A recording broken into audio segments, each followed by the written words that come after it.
Database normalisation पढ़ेंगे। ये पूरे डेटाबेस का सबसे इंपॉर्टेंट टॉपिक है, आपको पता होना चाहिए। हर इंटरव्यूज़ में ये इतना इंपॉर्टेंट होता है कि हर इंटरव्यूज़ में इसको पूछा जाता है। अब आप ये सोचो ऐसा इतना इंपॉर्टेंट भी क्या है जो हर इंटरव्यूज़ में इसको पूछा जाता है, इतनी भी क्या खास बात है इस चीज़ में। तो आज अपन देखेंगे इसमें ऐसा क्या खास है जो इतना इंपॉर्टेंट है ये डेटाबेस के लिए। तो आप पूरी वीडियो देखना, आपको एक एक चीज़ समझ आएगी कि 1 normal form, 2 normal form, 3 normal form and BCNF होता क्या है। और अगर आपने टॉपिक 16 तक कवर नहीं किया है डेटाबेस का, तो मैंने ऑलरेडी पिन भी कर दे रही हूँ प्लेलिस्ट, तो आप देख लेना। फिर इसके बाद इस वीडियो को देखना तो और अच्छे से समझ आएगी। तो अपन देखते हैं कि डेटाबेस नॉर्मलाइजेशन है क्या, इतना भी क्या इंपॉर्टेंट है इसमें। तो आप सोचो, मान लो आपका रूम है, पहले अपन रियल लाइफ एग्जांपल से देखते हैं। आपने रूम में अपनी टेबल में सारा सामान एक साथ रख रखा है, ठीक है। अब आपको एक पेन ढूंढना है सिंगल उस पूरी टेबल में से। जब सारी चीज़ें टेबल पर रखी है तो कितना मुश्किल होगा ना पेन ढूंढना। ऐसे ही मान लो आपने, अगर आपकी टेबल है, आपने सारा डेटा एक ही टेबल में डाल दिया है, तो आपको डेटा फैच करना कितना मुश्किल होगा। यही चीज़ को तो सॉल्व करता है नॉर्मलाइजेशन। नॉर्मलाइजेशन क्या करता है? The process of organising a database table to reduce a redundancy means duplicate data. मान लो आपने एक ही टाइप के सारे पेन रख दिए हैं, अपन को तो अलग अलग टाइप की चाहिए ना। एक ही टाइप का रखने से क्या मतलब हुआ, ये तो बेमतलब में मेमोरी को फुल कर रहा है ना। तो ये क्या करता है, रिडंडेंसी को रिड्यूस करता है, ठीक है। मीन्स डुप्लीकेट डेटा को हटाता है और एंड एलिमिनेट करता है किसको, एनोमलीज को। मतलब जो प्रॉब्लम होती है इंसर्ट, अपडेट और डिलीट करने की। मान लो अपन जो टेबल होती है, मान लो कोई टेबल है, अपन उस चीज़ में टेबल में कोई चीज़ इंसर्ट कर रहे हैं, कोई चीज़ को अपडेट कर रहे हैं, डिलीट कर रहे हैं। मान लो जब सारा डेटा एक ही टेबल में है तो कितना मैसअप हो जाता है। अपन को पूरी रो अपडेट करना है, बल्कि अपन को इतना रिक्वायर्ड भी नहीं है। तो इन सबको वो एलिमिनेट करता है, कौन, नॉर्मलाइजेशन। तो सोचो वो क्या प्रॉब्लम करता है, देखो क्या प्रॉब्लम सॉल्व करता है। अगर नॉर्मलाइजेशन नहीं होगा तो पहले ये देखो कि क्या प्रॉब्लम होगी। इंसर्शन एनोमलीज, मतलब can not insert a data without having a complete information, ठीक है। Update anomaly, need to update the same data in a multiple place.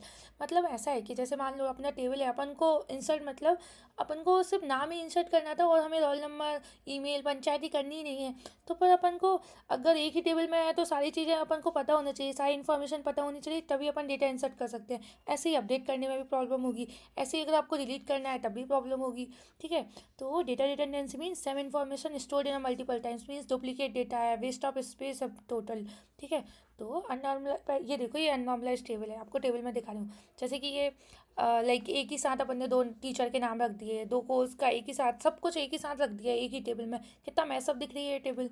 तो क्या या ये प्रॉब्लम हो रही है ना, तो हम इसको नॉर्मलाइजेशन का यूज़ करके इसको सॉल्व करते हैं। अब अपन इसको नॉर्मलाइजेशन का यूज़ करके सॉल्व कैसे करते हैं, इसके लिए हम ये 1 normal form, 2 normal form, 3 normal form use करते हैं। तो ये क्या करता है, स्टेप बाय स्टेप चीज़ों को, जो टेबल है उसको प्रॉपरली अरेंज करता है, जिससे हमारे लिए ईजी हो जाए डेटा को अपडेट, इंसर्ट और डिलीट करना, ठीक है। अब कैसे होता है, जैसे कि अपन फर्स्ट नॉर्मल फॉर्म लिखते हैं। अब अभी आपने ये देखा ना कि ये मैसअप टेबल है, तब अपन इसको क्लीन कैसे करते हैं, देखो।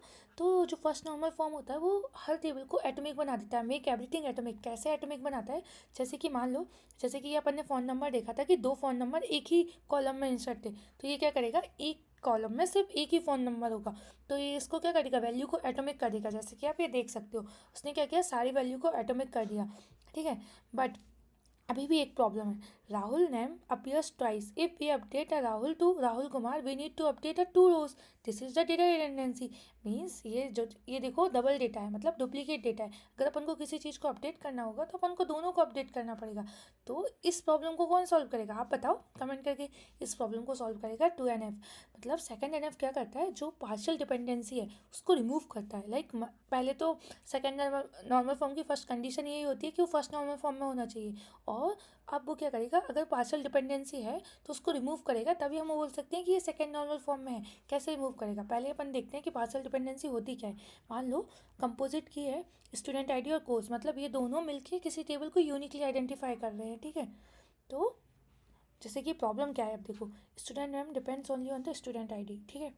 तो नॉट ऑन अ कोर्स, क्योंकि हमारा स्टूडेंट सिर्फ स्टूडेंट आईडी पे डिपेंड करता है, कोर्स पे डिपेंड नहीं करता। ऐसे ही teacher name depend only the course only, उसको स्टूडेंट पे डिपेंड करने की कोई मतलब नहीं है। तो ये क्या हो रहा है, पार्सली डिपेंडेंसी हो रही है। मतलब अगर स्टूडेंट टीचर पे भी डिपेंड, टीचर मतलब कोर्स पे भी डिपेंड है, तो ये क्या दिखा रहा है, पार्शियल डिपेंडेंसी दिखा रहा है कि नहीं, तो इसको ही बोलते हैं this is called a partial dependency depending on the part of the key. ठीक है, अब हम देखते हैं कि अगर हम पार्शियल डिपेंडेंसी को रिमूव कैसे कर सकते हैं। जैसे कि स्टूडेंट सिर्फ को स्टूडेंट नाम से मतलब है, लाइक जो आईडी है, और कोर्स को सिर्फ टीचर से मतलब है, तो हमने उनको क्या किया, दो अलग अलग टेबल बना दी। इससे क्या हुआ, जो पार्शियल डिपेंडेंसी थी, मतलब जो स्टूडेंट कोर्स पे डिपेंड था, वो रिमूव हो गया। अब वो अलग टेबल है। देखो ये स्टूडेंट टेबल है, ये टीचर्स टेबल है। ठीक है, तो इससे क्या होगी, जो भी पार्शियल डिपेंडेंसी मतलब जो कोर्स है स्टूडेंट पे डिपेंड था, स्टूडेंट टीचर पे डिपेंड था, हमें सारी चीज़ों को अपडेट करने की ज़रूरत ही नहीं है। अगर हमको स्टूडेंट अपडेट करना है तो सिर्फ हम स्टूडेंट टेबल को अपडेट करेंगे, तो हो गई ना पार्शियल डिपेंडेंसी रिमूव। ठीक है, अब हम देखेंगे कि थर्ड नॉर्मल फॉर्म क्या करता है, क्योंकि सेकंड नॉर्मल फॉर्म में क्या प्रॉब्लम होगी, सेकंड नॉर्मल फॉर्म में ट्रांजिटिव डिपेंडेंसी प्रॉब्लम होगी। वो कैसी प्रॉब्लम होती है, जैसे कि ये देखो पहले क्या होता है, अब हम तभी हम 3NF का यूज़ करेंगे। क्यों यूज़ करेंगे, क्योंकि जो नॉन की एट्रीब्यूट्स है दूसरे नॉन की एट्रीब्यूट्स पर डिपेंड है। कैसे, अभी अपन डिटेल में समझते हैं। ठीक है, देखो पहले तो अगर वो 3NF में होने के लिए पहले वो टेबल 2NF में होनी चाहिए, जो कि हमने अभी ऑलरेडी देखा कि वो है, कर दिया हमने after the applying a 2NF। ठीक है, अब हमको क्या चाहिए, no transitive dependency means non की attributes should not depend on the other non की एट्रीब्यूट्स। अब हमें ये देखना है कि एक्चुअल में ट्रांजेक्टिव डिपेंडेंसी होता क्या है। देखो जैसे कि जो कोर्स आईडी है, लाइक कोर्स है, उसमें क्या हमने एक ही टेबल में क्या कर दिया, course, teacher name and teacher phone number. तो जो कि नहीं होना चाहिए, टीचर नेम और टीचर फ़ोन नंबर तो ऑटोमेटिकली अपडेट होगा। मान लो टीचर नेम चेंज हुआ तो उसका फ़ोन नंबर भी तो चेंज होगा ना, उसका कोर्स से क्या लेन देन। तो वो ये तो क्या होगा, नॉन ट्रांजेक्टिव डिपेंडेंसी, मतलब ट्रांजेक्टिव डिपेंडेंसी हो गई ना बेमतलब में। मतलब हमें कोर्स अपडेट करना है तो हम टीचर फ़ोन नंबर और टीचर नेम से क्या मतलब है। ठीक है, तो हम देखते हैं कि teacher phone depends on the teacher name which is not a key. Okay, if teacher change phone we need to update whatever that teachers appears. Okay, तो अब इसका सॉल्यूशन क्या है, हमें क्या करना पड़ेगा, जो टीचर का और टीचर फ़ोन नंबर की एक सेपरेट टेबल बनानी पड़ेगी। तो सेपरेट टेबल से क्या होगा, जैसे ही टीचर अपडेट होगा तो टीचर का फ़ोन नंबर भी अपडेट होगा। जैसे कि देखो ये स्टूडेंट, अब देखो हमने 3NF अप्लाई कर दिया। ठीक है, स्टूडेंट टेबल का स्टूडेंट से रिलेशन है, कोई भी कोई भी ट्रांजेक्टिव डिपेंडेंसी नहीं है यहाँ पे। ऐसे ही टीचर टेबल का सिर्फ टीचर टेबल और टीचर फ़ोन नंबर, यहाँ पूरी टेबल दिख नहीं रही है लेकिन ये टीचर का फ़ोन नंबर है। तो अब हमने टीचर की एक अलग आईडी बना दी, उसका फ़ोन नंबर, उसका नेम। जैसे ही हमें टीचर का नाम अपडेट करना पड़ेगा तो फ़ोन नंबर भी ऑटोमेटिकली हम अपडेट कर सकते हैं, क्योंकि वो उससे क्या डिपेंड है। और कोर्स को कोर्स आईडी की अलग टेबल बना दी, मतलब हमने चारों चीज़ की एक सेपरेट टेबल बना दी। इससे हमारा इंसर्ट, अपडेट और डिलीट तीनों चीज़ें बहुत ईजी हो जाएंगी। कैसे हो जाएंगी आप खुद सोचो, हमें सिर्फ स्टूडेंट अपडेट करना है तो हम सिर्फ स्टूडेंट टेबल में अपडेट करेंगे, टीचर अपडेट करना है तो सिर्फ टीचर टेबल में अपडेट करेंगे। समझ आया ना। अभी सोचो इसमें भी क्या प्रॉब्लम है। देखो ये प्रॉपर हो गया क्योंकि इसमें कोई भी डेटा रिडंडेंसी नहीं है, इजी टू अपडेट है और नो एनोमलीज है एंड क्लियर स्ट्रक्चर है। ठीक है, क्योंकि हम इजीली अपडेट, इंसर्ट और डिलीट कर पा रहे हैं सेफली, जिससे दूसरी टेबल अफेक्ट नहीं हो रही है। ये प्रॉपर क्लियर स्ट्रक्चर है। फिर भी हम 4BCNF क्यों यूज़ करते हैं, अब बताओ। अब ऑलरेडी हमने 3NF यूज़ कर दिया, इससे हमारी सारी प्रॉब्लम सॉल्व हो गई। अब हम 4BCNF क्यों यूज़ करेंगे, देखो क्योंकि स्ट्रिक्टर वर्जन है 3NF का। ठीक है, क्यों, क्योंकि it's must be in a 3NF form. देखो पहले तो क्या होना चाहिए, वो 3NF फॉर्म में होना चाहिए। फिर every determent must be a candidate की। इसका मतलब ये है कि बेसिकली इट्स अ स्ट्रिक्टर और stronger version of the 3NF। मतलब जो 3NF है उसको और स्ट्रॉन्गर बनाता है BCNF। ठीक है, समझ आया ना आपको।